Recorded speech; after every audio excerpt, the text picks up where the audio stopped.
My name is Joel Lobendino. Bendino? Lobendino. Lobendino. And Good afternoon. My name is Shine Vizcara. I'm a hairdresser from Jeans Barbers.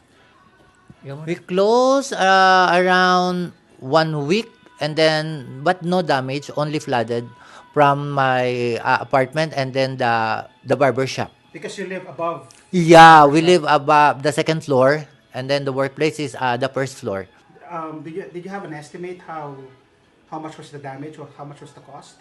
I think it's more on it's not more on big damage. It's only for the some of the towels. It will be with maybe around 300 something like that. Okay, So so much better it fared than Sinlaco, right? yeah, the Sinlaco it's more worse than Bavi.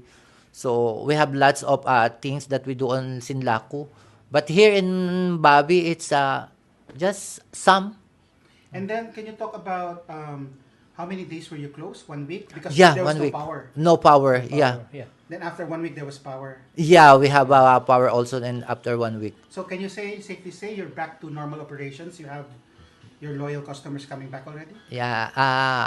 From the Tinian people, the Jeans Barbers now it's open. It's accommodate you all the people's men and women's. And then what times and what days are you open? 9 o'clock, 9 o'clock 9 o'clock in the morning, then 6 o'clock In the evening. in the evening. And every day? Yeah, Yeah, every day.